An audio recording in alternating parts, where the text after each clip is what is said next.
Welcome to the 100 Master Coaches series featuring master coaches from around the world. Let's journey together on this 100 Master Coaches series with your host, Coach Mel, MCC.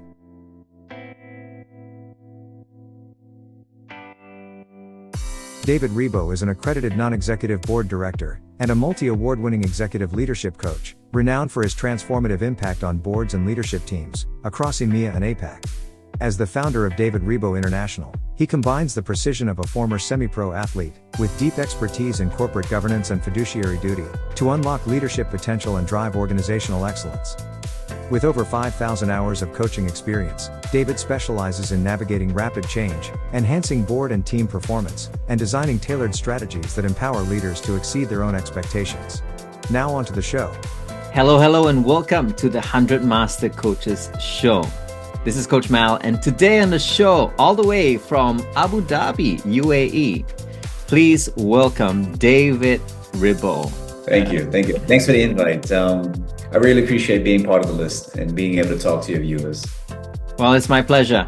And we caught up a couple months ago, and we had a great chat. We're just going to do the same here today and bring David on a platter for all of you. So with that, David, let's just start by introducing yourself, your passions, anything you want. That's big. I may go non-linear, but I love being a father. So I'm a single father, so I want to anchor that first. That's one of those things. I don't know if it's as much as a passion, but it definitely is one of those roles I was born to have and I really appreciate. Let me take a step back. So I live in Abu Dhabi, but obviously I'm not Emirati. But I've been living in Abu Dhabi since 2008. And then prior to coming here, I used to live in Seoul, South Korea, and we'll come back to that because I think there's some connection there to how I ended up coaching, or at least the version of coaching you see today. But originally, I'm born and raised in New York City, South Bronx. My family's from Puerto Rico, so we're Latin American, and so actually, the weather in New York just does not resonate with me. So when you hear about Abu Dhabi and the desert and the heat, let me tell you, this works for me. Yeah, I can do it 40-degree heat, 38-degree heat. I don't miss the snow. I don't miss the rain. Like, I love it. I see the sun every day and you just feel it. I wasn't built for the cold at all. But a little bit about me. I run a board and leadership advisory that's based in Abu Dhabi, but really covers the GCC and as a primary region, but then also covers EMEA. It's called Ribott Partners, and it's interesting because one of the reasons why I ended up getting into business was quite accidental.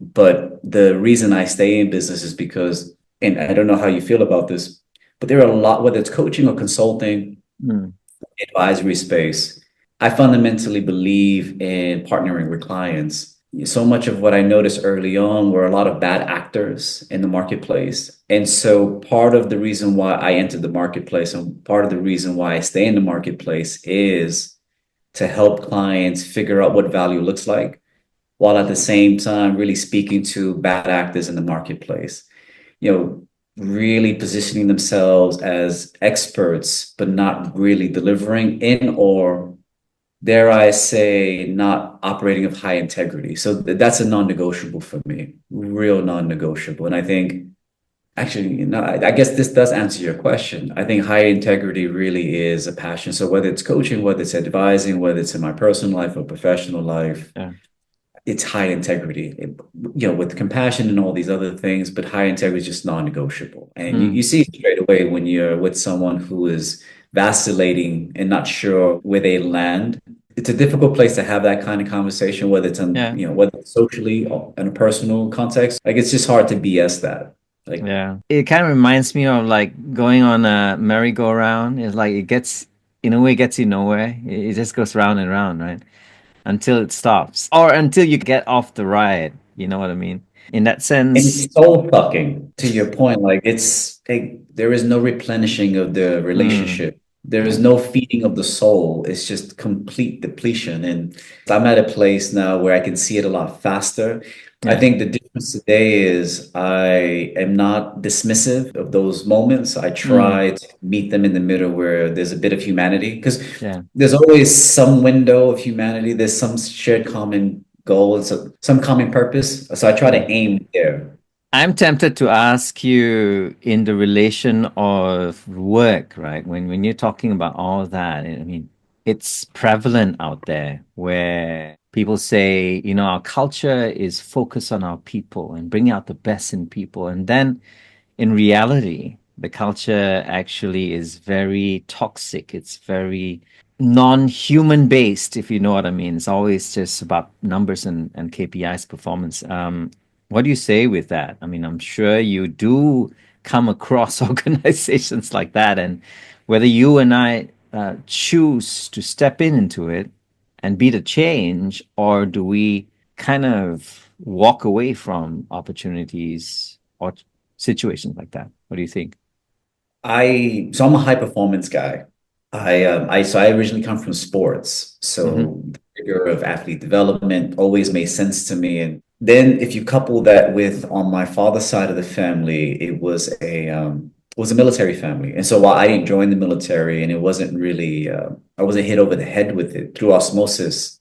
I did pick up this idea of I picked up some of the traits of discipline and commitment and hard work and also just measuring what works, Yeah, like really battle testing it. You know, this isn't working. You try this, you iterate, and you're able to take feedback in those situations. I share that to then say, you know, toxic cultures are tricky. I think, you know, two things can be true. And so there's a bit of mm, polarity. yeah, If it's a difficult place to work in terms of being demanding, that may not necessarily be toxic. And I think this is where I sometimes have to explain to, you know, client organizations or sponsors, you may not have a toxic environment. It just may mean that you're overworking, you're driving. Are you structured in the right way? Do you have all, let's say, for example, are you structured with the right organizational design? Do you have mm, all the roles that you need to that's really true. flush it out? Or do you have bottlenecks where more people are stressed throughout your organizational system? Because that pressure can also feel like the weight of the world is on your shoulders. And that could Mm, also, when you've got so much pressure on you, you almost feel like, well, don't senior management know what's happening? yeah, And so it becomes easier to identify that they're dropping the ball up there. That said, though, I mean, to your point, toxic environments do exist. I think more and more at least becoming a topic that is discussed with some view to try to remedy it. I think where you were headed was, and it made me think of a recent client that had in the UAE. I'll kind of just leave it blank. yeah, I won't say Abu Dhabi yep, or Dubai, sure. I'll leave it within the country. Better, And I better that way. had a heart to heart. I had to have a heart to heart with the sponsor to say, and this is one of those situations where it was more in the advisory space. So sometimes in Mm, advisory, you're either an advisor, you could be a consultant, or you could also be coaching. It just depends. And so I'm real careful about which hat I wear. And I'll tell the client, like, hey, yeah, this is my advice. I'm not coaching in this moment. If you want a different organizational culture, then you also have to look at the way in which you lead your direct reports. And so this was the head of the entity. mm, That person, and I won't use gender as well, that person's CXO team was constantly getting scolded and bashed. And whenever they made mistakes, they weren't held accountable. They were chastised, but they mm, weren't held accountable. And so it set the stage for how to navigate those tough moments in those meetings because, okay, I can take a public lashing. Within a day or two, I can go back to the way things were because no yeah, one's really being. So at the end of the day, when we talk about toxicity, it's about letting, and going back to what I said before about bad behavior and bad actors in the mm, market. If you tolerate bad behavior or you tolerate less than to standard leadership in yeah, your organization, then yeah, as the expression goes, what you permit is what you promote. very And true. in that context, I just had to say, like, listen, I can continue to give you advice, but at the same time, you're going to have to hold someone accountable or it's just going to remain the same. And I Mm, don't know if I can really be effective here mm, any longer. And I mean, suffice to say, the contract came to a completion, but to be honest, I was happy to let it go because we just weren't aligned. We weren't aligned, which then meant the work wasn't in high integrity. mm, Well, you can be supporting a difficult client context with a lot of moving parts, yeah, But as long as you're still fighting a good fight and you have Yeah. alignment, still looking in the same direction, you're still in Sure. alignment and integrity with That's yourself true. and for the client. And it was just clear. And I have a lot of empathy for this particular person because they were in a bit of a no-win situation. Mm. So a lot of compassion, a lot of empathy, and at the same time, something's got to give. Mm. Thank you for saying all that. I think, every situation requires that foundation, and yet it has all the moving parts, right? So that empathy, the understanding, the acceptance, the responsibility on the other side, and then of course the alignment, right? Whether it fits, it still fits. Whether it doesn't, it's gone, it's moved on. People change, things change. Yeah. And decisions change at the end of the day. So lots of moving parts over there.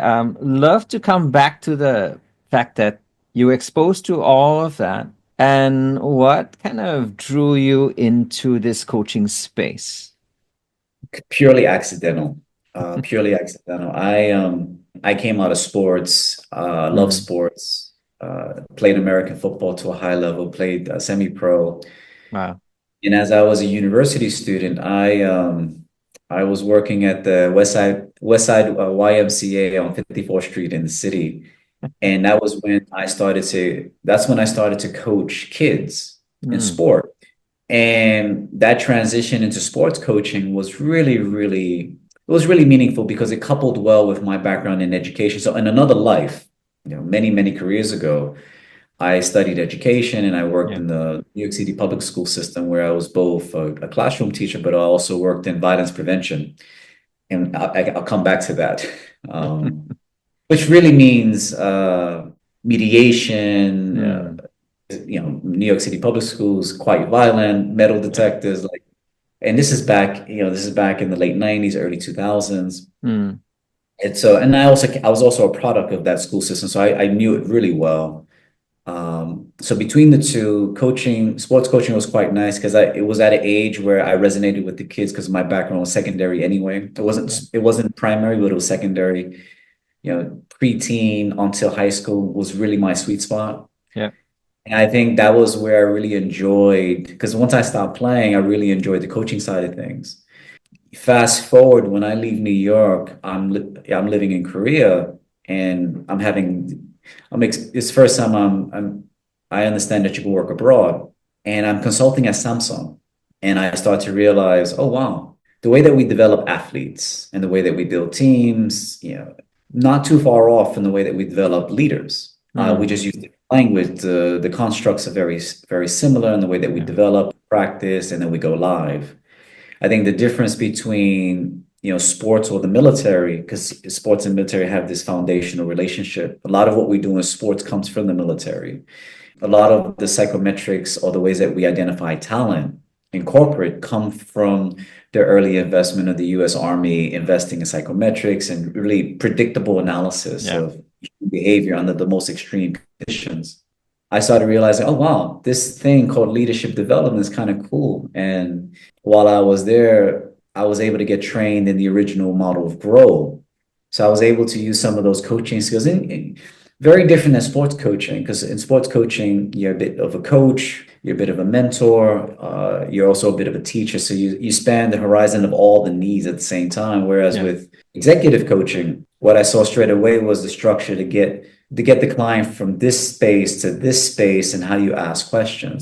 And it was a little bit less of some of the range or latitude that you're allowed as a sports coach, because you do everything Mm, under the. So from there, when I ended up in Abu Dhabi, I went back into education. And so I kind of part coaching for a little while, because at the same time, when I arrived in Abu Dhabi in 2008, I was injured in a really bad car accident oh, that kind of put me in pause for a few years, because it was years of reconstructive surgery on my wow. hand, physiotherapy. And then by the time I came out of it, I had a lot of clarity. Well, I don't know if I had a lot of clarity, but I was asking myself different questions. Mm, And from there, I got clarity on a few steps forward. And one of them was going back and studying to do my doctorate. Another thing that came out of that period of time was I felt like I wanted something else. And I can mm, feel this move back into corporate outside of higher education. So by the time I'm in Abu Dhabi, I'm in higher education. I'm an administrator. My doctorate is aligned with it. It's leadership governance, but something was missing. And I Yeah. remember asking myself this question somewhere around 2012 or 2013 and thinking, when was the last time I was like completely happy with all the things that I do? Because sometimes professionally, you have these different skills and then you're able to deploy some of them. Yeah. But I was hungry to deploy all of them. And I didn't have the language at the time. I can look back and see the clarity of it all. But at the time, it was much more cloudy. And I remember realizing, oh, wow, I was really happy when I was doing that work at Samsung in that very specific way. The challenge for me was I didn't have a coaching credential. I just kind of got trained in it. And I had no record keeping of all those hours. So I was starting from scratch and I was happy to start from scratch. And I ended up finding a place in Dubai called the Coaches Training Institute, which I think then got renamed into the Coactive Training Institute. And that for me just changed my life. And I can see from there, I can see a pathway back to what I was looking for, plus more that was on the horizon. And so that's how I got back into coaching. It was the car accident really, changed. It changed kind of the status quo at the time, shook me to my core, helped me to access a few questions that I needed to ask myself. As time unfolded, I was able to answer those questions. And it was, I want to get back into coaching. I want to move into this space of spending more time with adults again. Thank you. Everyone that I interview is the story into coaching is so unique. And as you were sharing all of those, again, the theme here is moving parts. And I have a sense of that whole introspection of all the moving parts was so important. Right? You were mentioning the questions that came, but then you had to have the space to answer those questions. Yeah, it's like that was the right time to answer those questions. You know what I mean? That's so beautiful. I'm wanting to go on this side and saying, there's no one formula to things in our life. I'm sure there are people wanting to know, how do I get into coaching, or what do I have to do to be qualified as a good coach? So I'm going with that thread right now to kind of say, in your experience, what do you think were the pillars of what makes good coaching great? Ooh, that's a good question. Commitment to your craft. You can't just rock out of bed and just will yourself into being a good coach. It's just not going to work. Like you got to put in the time, effort, and energy to learn your craft. And I think this is where having a baseline of what good sports coaching looked like, and then what it was like to receive coaching, and then what I saw with the kids I was coaching. That was a great baseline. But then I was moving into a different modality. So I understood some of this stuff I can keep, and a lot of this stuff I'm going to have to move to the side because it's not one-to-one. You have to take it seriously. You got to put in the work. You got to get the reps in the gym. Like, you've got to go in and do the practice, and you got to meet your own insecurities. Like, fundamentally, if you're working with any client, whether it's personal coaching, life coaching, executive coaching, team coaching, you've got to get to your own edge and know what it feels like to be at the edge and recognize, I can stand at the edge. I'm not going to fall off. Yeah. I know how to be here with someone else who's fearful. They're going to slip off. And that ability to go where the client goes, because before you can become a good coach, you've got to be a client. And so the rigor of that training really is the make or break. And if you just allow yourself to take that leap of faith, be the client as opposed to trying to learn how to, what I do as a coach. Of course, there's moments for that in the debriefs and as you go through your coach training, your program, but just allow yourself to be the client, because to be a client is vulnerable. And as long as you can figure that out, and if you can meet to that, the coaching skills of remaining neutral and creating connection with the client and being able to hear what the client is saying without words, to be able to feel the essence of what's happening. When you get there, you're plugged in. And that's still just the beginning. So we're talking about just getting the basics right. Because once you get there, it's almost like tango. I use this expression of tango. When you watch beautiful tango, you Yeah. see, technically speaking, there's two people, but they're gliding. Yeah. As one. So the more masterful the Mm. dancing, the more effortless it looks. And I think that's it is at each iteration of your coach, your development journey is how much effortless is it becoming? Not that you're checking out, but that you're able to kind of glide in that way. Yeah. And as you found yourself in this beautiful industry that we're in, helping people, working with some of the best out there, what actually keeps you sane? Because there is that bit of us. I know we say we don't pour of ourselves onto other people's cups, we create space for that and all that. But I think that's that bit that we do have to give of ourselves, right? So back to that, how does David keep himself locked in, right? Sane in those moments of storms that will come when you and I are running our businesses, right? Indeed, indeed, because Yeah. when you're running a business, it's not just the delivery side of things. You're having to bring in the commercial contracts that allow Of you the course. privilege, the opportunity to deliver within Yeah, compliance. absolutely. Yeah. Again, I think I go back to sports. The foundation was set there because I understood you practice, you play, you recover. Mm, And even though I didn't know it at the time, I just always understood I need a day in the week where my body is not getting pushed. yeah. And with that was also sleep, nutrition, what you're putting into your body. Yeah. So I've always been disciplined about this. At this stage, I really, the quality of your relationships. Like I Mm, spent the entire day in Dubai yesterday for a client delivery, and then on the way back, I caught up with a dear friend, and it was just perfect. Like Stephen Covey has in his last book, The Eighth Habit, yeah. which is a beautiful story. He has this checklist of how are you feeding your head, how are you feeding your heart, how are you feeding your body, like Mm, how almost like a thoroughbred, a horse does need to be run. Like you do have to push your body. I'm nearly 50 and I push my body to its limit to see where I'm at. And then I continue to build on and then push again to see where I'm at. So how are you feeding your head? How are you feeding your heart? How are you feeding your body? How are you feeding your spirit? yeah. And when I read that a few years ago, that became my anchor for kind of my internal audit. You know, how am I taking care of myself? What am I doing what am I doing to feed? And I find that I spend a lot of time in the spirit space because the spirit space really feeds my body and it feeds all the others. It's kind of a cheat hack. And I find that, with meditation, which I picked up when I lived in Korea, yoga, going to the gym, having a tight knit group of friends who are invested in me, for whom I'm also invested in, and Mm, those relationships are just very, very different. I think you end up having this ecosystem on purpose that allows you the space to do what you do and recover and get fed, and it's almost a self-sustaining system. Because one mm, of the challenges being in the helping profession that I learned early when I was a mediator was you give and you give and you give.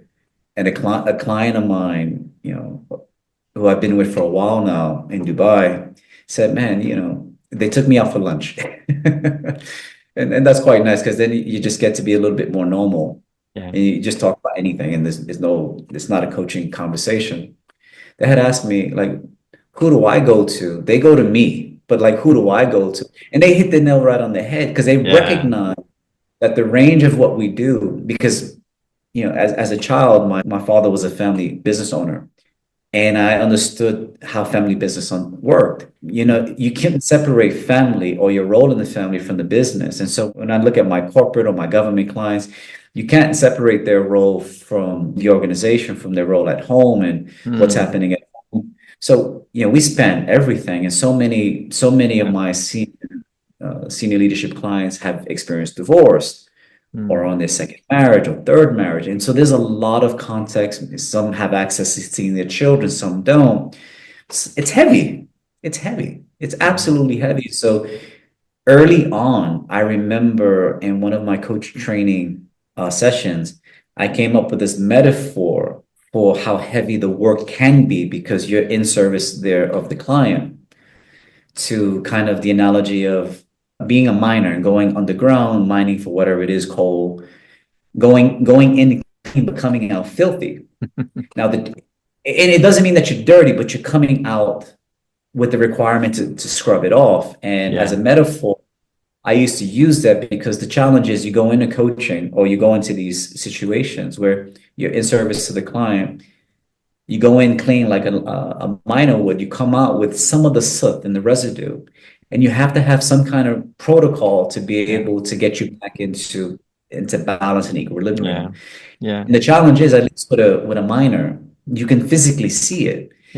Because you get so much enjoyment out of what you do in the coaching space. You're leaving with a smile. You're leaving in, I guess, in fulfillment or in completion. But you still need some kind of protocol. And I think I just understood that to be true early on, from sports, that you need some kind of recovery protocol, even if you don't have a serious injury, because there is wear and tear, and you just have to be mindful of. So I came in with a little bit of that understanding, and I just brought it in. But I have that analogy, and I often share that analogy with coaches that I mentor or supervise, or if someone reaches out to me on LinkedIn and they ask me these questions, I tell them, listen, make sure you have a recovery protocol that takes care of you, and that you understand what coming back into equilibrium is. Because if the sooner you figure that out, the quicker you will realize when you're out of alignment. And not that you're out of alignment in integrity, just understand you're probably pushing yourself to your max, and it's a warning sign that you might be burning out. So as a preventative measure, just know what that is for you. Yeah.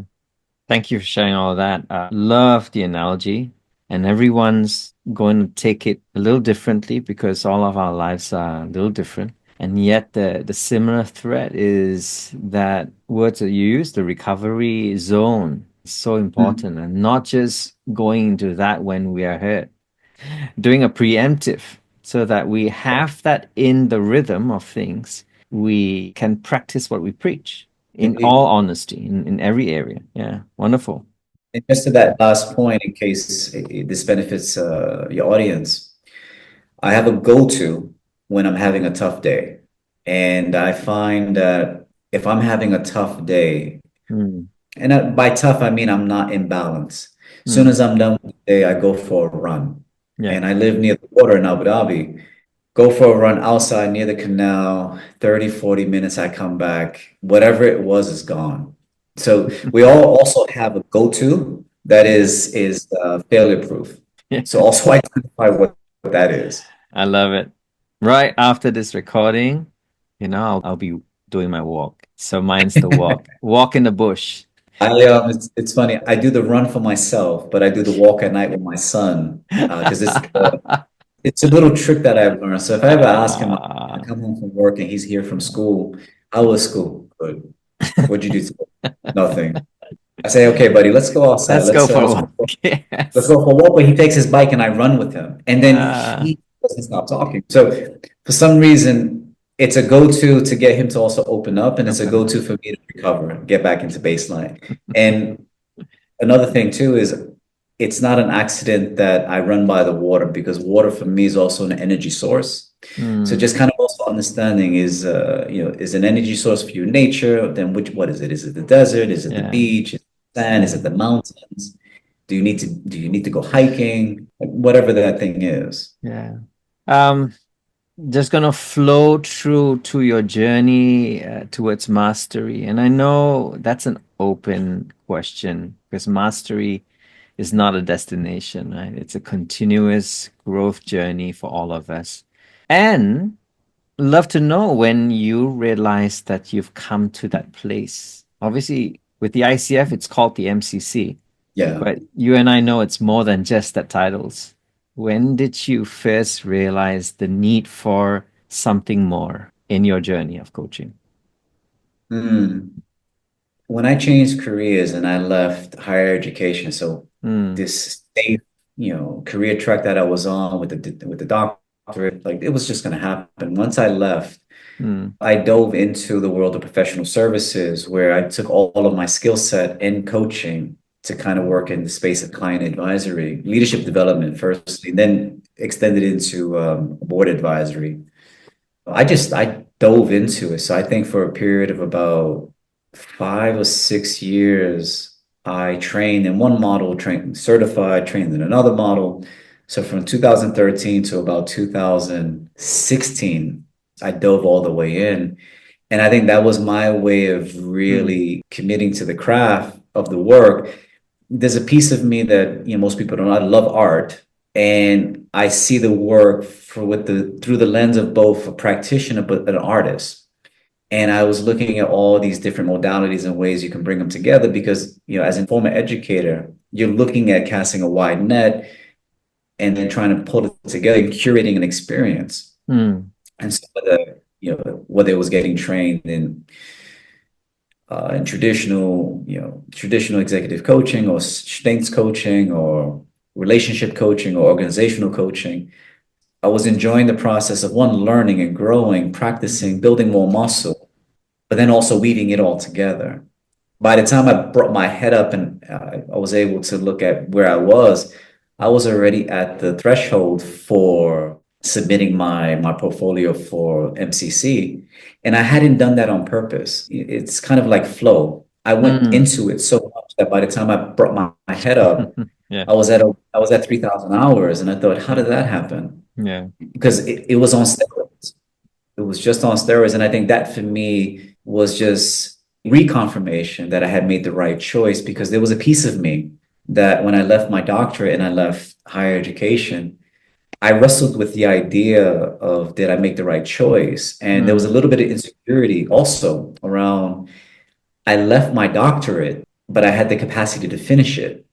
mm, And by the time I popped my head up, I was in such a different space that I wasn't ashamed to explain why I left my doctorate. And it was just while I dove in, I was also transforming. And I yeah, think for me, I knew I made the right choice. And mm, because I've always been committed to the process of getting better, I just knew that, again, in sports, we call it deliberate development for high performance.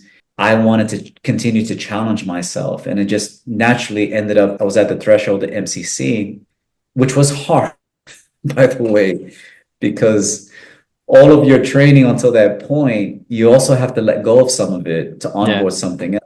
And there is this, can I make this work? And it's not easy. mm, And I think there's a difference between being a master certified coach and coaching masterfully. And there are times when they meet in the middle and there's a sweet spot. And there are times when potentially you may have landed an MCC level coaching session, but it may not have been masterful. yeah, I also wrestle with that. So I'm just going to put that out there for yeah, your audience, like just in case so that they yeah. don't feel I alone. love it. I did wrestle with that. And I leaned into some of my elders and I talked to a few people who were ahead of the journey Yeah, and we reconciled. And it's like, okay, you can still be masterful. And if you want to reach the level of MCC, okay, this is the demonstration. This is what you have to do. Get there first and then look back and see what it all means to you. mm. Thank you for bringing the two parts. I kind of sense it's not two separate parts. It is two parts, just a different side of the mirror, Mm, where it plays importance to have that first bit, which is the excellence level of that MCC. And then that bit that gives us the juice to carry on mm, when we know we're in 100% service to the client. And that to me mm. is masterful service when we are no longer there trying to maneuver the client to a certain direction. I was just gonna say yes, and it's nuanced. Like, Mm, I mean, coaching is continuing to evolve, and I think yeah. I often get asked because I sit in a space of advisory, That's how my business works. Inside of that is coaching. It just depends on how the projects are scoped. And I'm also clear because ethics is important to me. Listen, client, I'm wearing my advisor hat. I'm going to wear my coach hat. Or I may just ask them in the moment, like, which hat you need me to wear. And I say that one of the competencies are, to hold the client's agenda. This is really nuanced because if you listen to some of our elders in the profession who have been at this 20 and 30 years before it was a recognized profession, I think it was Peter Hawkins. Don't quote me on it, but I think it might have been him. I saw him talk. If we're to really hold the client's agenda and they're asking for advice, I'm paraphrasing it as best I can, but aren't we supposed to just meet them where they are? Okay? So it's quite interesting. And, some of these things are nuanced. And I think this is where you can have a masterful moment with them that may not track at the MCC level, but you're going to have to make these decisions in terms of what's in the client's best interest, but at the same time just educate the client around, hey client, I'm going to shift out of my coach's hat to meet you where you are. And not everything goes according to plan, and being able to dance in the moment with the client is really important, because at the end of the day, are we to be dogmatic, or are we then to meet them where they are? Because there's a relationship of trust and credibility that's built there. And there's no perfect solution. And each of our clients will react differently, in the context for which these things emerge will influence potentially a different response from us that is in alignment in that moment, but it may not be consistent along the way. Yeah, lots to chew on that. And on the joking side, I say I don't send in all of my coaching sessions because I don't think it will meet the mark of MCC every single time. Just saying. I think you're not alone. I may have to say I could fall into that camp sometimes too. David, as you step into this space in your life right now and look around and obviously see the fast-paced environment that we are now, with AI and a lot, every futuristic thing is in the now, in the present right now. Where do you foresee the impact of coaching taking place while still hopefully keeping what coaching really meant, the essence of coaching still there in the midst of these changes? I'd have to double check the numbers, but I read something recently that said about 60% of coaches in the marketplace globally have a credential, which then means 40% don't have a globally recognized credential. I'll just position it as that, rightly or wrongly. The difference between coaching and, let's say, therapy is that it's licensed and controlled in terms of its credentials being recognized by local governments. Coaching is open to the marketplace, and the marketplace will be dictated by client needs, and that continues to evolve. I think this is also where I'm a bit in a privileged position, because when I left higher education and I moved into professional services, I already had a lot of the skill set that you see in big management consulting firms. And with my background in leadership development, corporate governance, and strategy and performance, having the skill set of a mediator and a coach just really complements that. And I think this is where I would say to people, don't reject all that you built up prior to this moment and you kind of coming to coaching. See where there's a space where you can incorporate it all, because truth be told, as a business, it's finite. And so you can only offer a certain amount of coaching sessions, whether it's one-to-one or group coaching sessions, without having products, which then means you're going to have to structure an offering that goes beyond the one-to-one service. Do you have asynchronized courses? Like, you have to offer something beyond just the one thing, because if you don't, you're going to burn out as well as an entrepreneur or as a service provider. I think if you're a practitioner who's internal inside your organization, you're always going to have the leverage of being able to embed coaching as part of the way that we develop talent naturally, develop careers, as performance review cycles. So it's a natural embedding throughout the ecosystem. I would just then say there, make sure that it's anchored in a way that allows for symmetry and consistency throughout. With tech continuing to emerge in the way that it is, stay ahead of the curve and as best you can understand what emerging tech means, become familiar with it and see ways in which you might be able to incorporate or adapt to it. But don't wholesale reject because you feel like you want to move into the world of coaching or you want to coach primarily as what you do as a professional.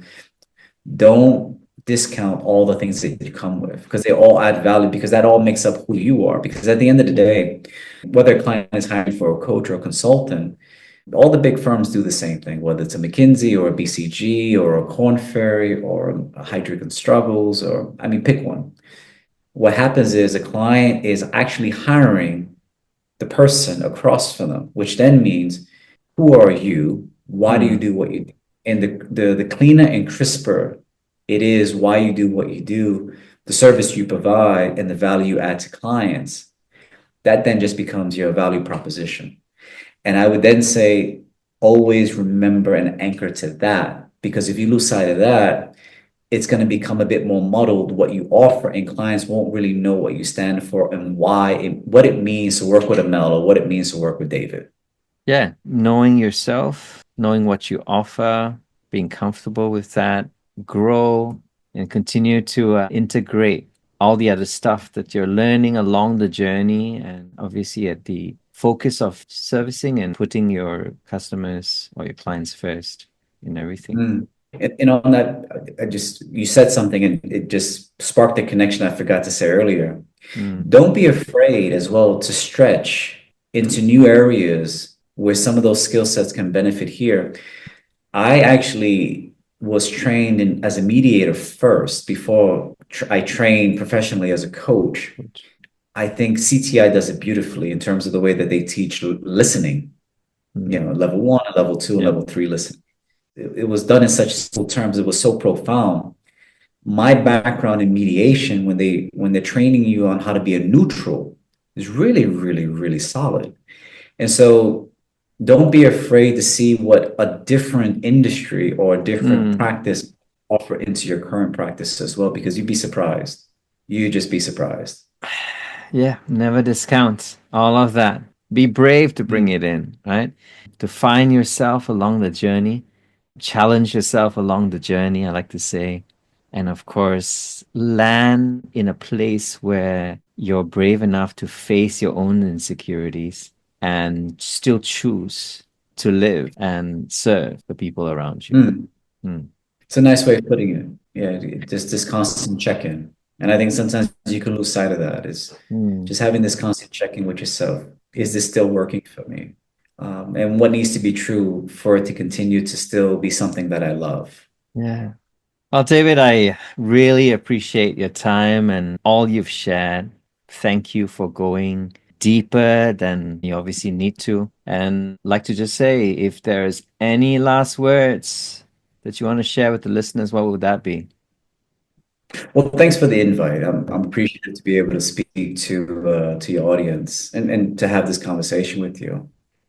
Words of wisdom, any last words? Enjoy the journey as well, because I'm also a little bit competitive. I had to slow down at certain moments to remind myself, even if you get to this next credential, there's still another one and another one. Just slow down enough to be able to enjoy it and still grow, but just enjoy the process, because those milestones, they come and go. It's really the inflection points where you're able to just reflect on who you're becoming along the way. And I think, if you get too fixated at the end goal of, I got to get, especially if you're at the beginning of your journey, I got to get 100 hours, I got to pass the test, I got to get this many training, I got to submit my ACC. Allow yourself to enjoy the process, because you're never going to be at that stage again. You're never going to be at the early stages of, this is my first coaching practice. I just finished my first 10 hours. I just finished my first 50, my first one. Once you cross that threshold, you're only adding. So just enjoy it along the way, and just allow yourself some latitude to just be able to say, Yeah, that was a terrible coaching session, and I'll be better at the next one. And that's okay. It really is. Because at the end of the day, the client, for the most part, is still getting value, but Yeah, you're being hard on yourself. Just enjoy the journey. Slow down enough. yeah. Stay focused, but slow down enough to really enjoy the journey. Sip it, breathe it in, digest it. Hmm. I'm just sitting here enjoying myself too. Just listening to you. Yeah, thanks again for being on the show. Anytime. Thanks for the invite. You're welcome. This has been the 100 Master Coaches show today with David, myself, Mel, reminding us all to slow down, enjoy the scenes along the way, have a bit of a laugh at yourself once in a while, and continuously grow in yourself internally as well as how you serve the people around you. Take care, everybody. Catch you in the next one. Bye for now. Bye.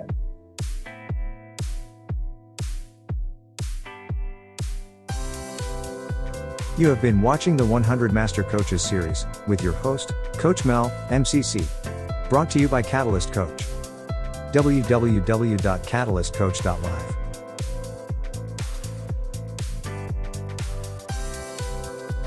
We will be right back with our next Master Coach on the 100 Master Coaches series.